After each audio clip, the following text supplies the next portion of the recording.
Welcome to the Deep Dive, where we tear through the sources so you can get instantly informed.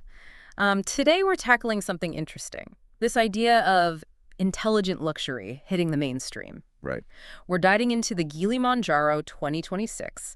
It's an SUV that's really shaking things up, especially in places like the Middle East. Yeah, it's putting some serious heat on the usual suspects, the European and Korean brands. Exactly. So what's our mission today? Okay, so our job here is clear. We're breaking down everything, the specs, the tech, which is pretty wild, the performance numbers. But critically, we're also balancing that, the hype against the actual reported problems. We can give you the full picture, warts and all. Right. And the big question hanging over all of this is, well, can a Chinese SUV really give you that high-end European feel? The luxury, the performance, especially since it's using that CMA platform, but at a price that just blows the competition away. Is it smart luxury or just smart marketing? That's what we need to figure out. Okay, let's get into it. Well, to start answering that, you almost have to begin inside the car. That's clearly where Geely focused. The Monjaro's cabin, it's definitely a step up for Chinese cars generally. A step up, okay. Yeah, reviewers keep talking about the materials. Yeah. Decent leather, some wood trim, chrome bits. They're really trying to give it that vibe, aiming for something that feels like it could compete with European SUVs in its class. But hang on, when you say step up and rivals European cars, are we talking actual Volvo or, say, top trim Kia Sorento quality? Or just better than older Chinese models? Is that leather actually going to last? That's fair. It sits quite high in the segment, for sure. But maybe the most obvious thing isn't the leather itself, it's the tech. The whole dashboard is dominated by the screens. Exactly. The IMAX panoramic screens, as they call it. It looks pretty impressive. Basically, 3 separate 12.3-inch screens all lined up. 3? Wow. Okay, so one for the driver, obviously. Yeah. One in the middle for infotainment. Yeah. And one just for the front passenger. That sounds quite involved. Huh. It is, and that's where the technology behind it really matters. Yeah. This isn't just some basic setup tacked on. It runs their Geely One OS. Right. And it's powered by a Qualcomm Snapdragon 8155 chip, which is, pretty high-end silicon. Okay, the 8155 chip. Why should the average person care about that specific chip name? Does that just mean it won't be annoyingly slow like some car touchscreens? Basically, yes. That's exactly it. The 8155 is what you find in a lot of premium infotainment systems across the board. Putting it here means they're serious about responsiveness. Smooth operation, quick loading times, essential when you've got 3 huge screens doing different things. It avoids that lag that just makes you hate using the tech. Makes sense. Okay. So beyond the screens and the tech, it looks like a pretty big vehicle. How's the actual comfort inside? It feels spacious, yeah. It's got a long wheelbase, 28,845 millimeters. That translates directly into good legroom for 5 people. And that's key. It's strictly a 5-seater, so they've really maximized that space. And they've loaded it up with features too, right? Yeah. Especially the higher trims. Oh, yeah. They didn't hold back. We're talking ventilation, heating, even massage functions in the front seats on some models. Massage seats. Nice. And there's this other little luxury touch, the boss button. Oh, what? No. The boss button. It lets someone in the back seat electronically move the front passenger seat forward. Gives them maximum legroom, something you usually see in, like, limousines. Huh. Okay, fancy. But day-to-day, how practical is it? Groceries, luggage, that sort of thing. Pretty good on that front, too. Cargo space is 562 liters with the seats up, which is competitive for a 5-seat SUV. And it's got conveniences, like a hands-free power tailgate, the kick-to-open thing. Always useful when your hands are full. All right, so let's switch gears, literally. What makes this thing go? Under the hood, the Monjaro mostly uses one engine, a 2.0-liter turbocharged 4-cylinder. Okay, a 2-liter turbo. Pretty standard workhorse. What kind of power are we talking? It puts out around 238 horsepower and 350 newton-meters of torque, which is respectable for the class. And the drivetrain. It's paired up with an 8-speed automatic transmission. It sounds like it's likely an AISIN unit, which are generally very reliable.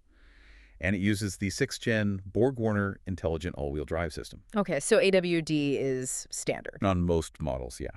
That whole setup engine, transmission, AWD works together pretty smoothly, good for stability, and gives it some genuine capability if you, venture off tarmac occasionally. And on the road, performance figures. Well, the 0 to 100 kilometers per hour time is quoted between 7.7 and 8.4 seconds, which is pretty brisk for an SUV of this size and type. Decent. But here's where it gets really interesting, I think. The foundation, the structure underneath. We mentioned the CMA platform earlier. Right, the CMA. Can you just quickly remind us why that's such a big deal? What does sharing with Volvo actually get you as a driver? Yeah, absolutely. So CMA stands for Compact Modular Architecture. It was developed with Volvo. This isn't just Geely borrowing some old parts. It means the Monjaro is built on the same fundamental engineering principles as modern Volvos. So it's about safety, structural rigidity, handling dynamics, even manufacturing efficiency, which helps with the price.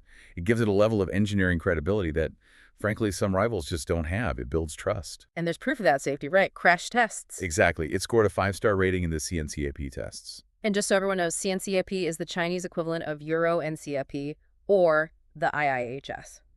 That 5-star rating, plus knowing that, nearly 80% of the body is high-strength steel, Hmm. that suggests it's built tough. Very much so. It seems like a solid protective structure. And then layered on top of that solid base, you've got the driver assistance systems, the ADS. Level 2 autonomy stuff. Yep. You get the usual suspects. Adaptive cruise control, automatic emergency braking, lane keeping assist, all pretty standard now. But the sources really highlight the camera system, the 540-degree view. Ah, yes. That's quite the party trick. It's more than just the typical 360 bird's eye view for parking. How so? It includes what they call a transparent chassis mode. Basically, it uses cameras and stitches the images together to show you what's directly underneath the front of the car on the main screen. Whoa. Yeah, it's incredibly handy for avoiding high curbs when parking, or if you're navigating slightly rougher terrain, you can see rocks or obstacles you might otherwise hit. It's clever tech solving a real-world problem. Okay, let's try and boil this down. The scorecard. What are the definite ticks in the pro column? All right, the good stuff.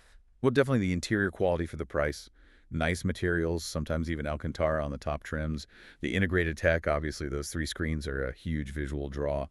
And a really big one, optional adaptive suspension on the top GF Plus model. Adaptive suspension, really? That's normally reserved for much pricier, premium German brands, isn't it? Exactly. Continuous damping control, CDC. Mm-hmm. It lets the core adjust the ride firmness constantly. Having that available here is, it's a very aggressive move by Geely. So overall value seems strong. Yeah, considering everything you get, the value proposition is probably its biggest strength, maybe an 8 out of 10 for value. Pretty compelling. All right, but now for the other side of the coin, the reality check. What are the downsides the cons owners are reporting? Let's start with running it day to day. Fuel consumption is one that comes up quite a bit. The official figures, around 12.8 kilometers per liter seem a bit optimistic. Uh-huh. Real-world driving, especially in cities with that turbo engine and the all-wheel drive, people are finding it tends to be thirstier than expected. So maybe not the most economical choice. Okay. And what about refinement? If they're aiming for European luxury, how's the noise isolation? That's another point where it seems to fall a bit short of the best. Some reviews and owner comments mention noticeable road noise and wind noise, particularly at highway speeds. It seems the insulation isn't quite top tier. And sometimes the run-flat tires used on certain versions can make the ride feel a bit firmer and transmit more noise too.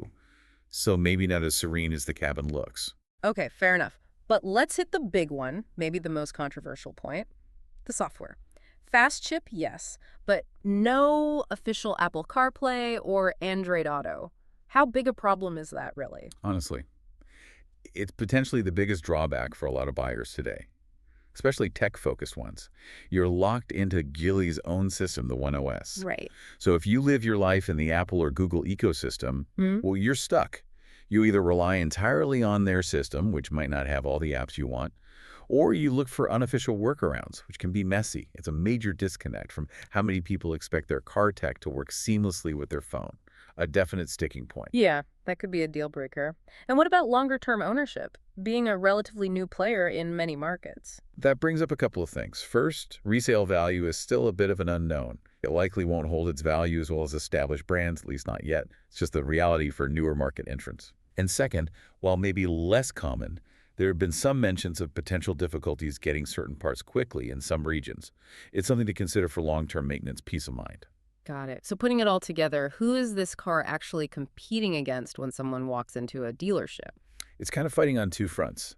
Domestically against other upscale Chinese brands like, say, Chang'an with Yunai K or Exceed's TXL. Here, the Monjaro often has the edge thanks to that Volvo-linked CMA platform. And globally. Globally, the big rival is probably the Kia Sorento. maybe some others, but the Sorento is a key benchmark. And the Sorento comparison immediately highlights a key difference, doesn't it? It absolutely does. The Monjaro, despite its size, is strictly a five-seater. The Sorento offers a third row, seating for seven. Right. So for larger families needing that flexibility, the Sorento often wins by default, no matter how flashy the Monjaro screens are. That lack of a seven-seat option is a significant omission for this segment. But that price, it keeps coming back to the price. Just to give people context, what are we talking in, say, Saudi riyals? Yeah, the value argument is powerful. In SAR, the Monjaro starts around $127,000 for the base GK trim. The top spec GF Plus, the one with the adaptive suspension and all the bells and whistles, is around $139,000 SAR. Wow. When you consider what you're getting, those screens, massage seats, AWD, the advanced platform, potentially adaptive suspension for that kind of money, it's seriously aggressive pricing. Hashtag tag outro. So the Geely Monjaro 2026, it's really quite a statement, isn't it? It's making a strong case that maybe, just maybe, you should prioritize the tech, the features you can actually touch and use every day, like those 3 screens, or the solid engineering from the CMA platform, over just paying for a badge with decades of history. It really highlights how incredibly fast the global car industry is moving right now. It forces you, the buyer, to ask, is that huge price jump to a traditional luxury brand like a Mercedes Geely or something similar still truly justified purely by the features on offer? Because that gap seems to be shrinking, and fast. Which leaves us with a final thought to chew on.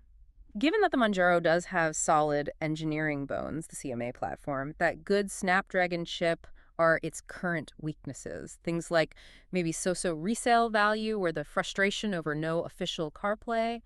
Are those just temporary growing pains? Right, things that'll get ironed out in the next update or generation. Exactly. Or do they point to more fundamental, maybe permanent challenges for brands trying to break into that truly premium space against the established players? That's the big question. Are these teething problems or inherent limitations? Something for you to definitely think about if you're looking at cars in this category. Indeed. And hey, if you want all the nitty-gritty details, the full written review we base this on, plus links to our news channel on WhatsApp, just check out the description or the pinned comment below this audio.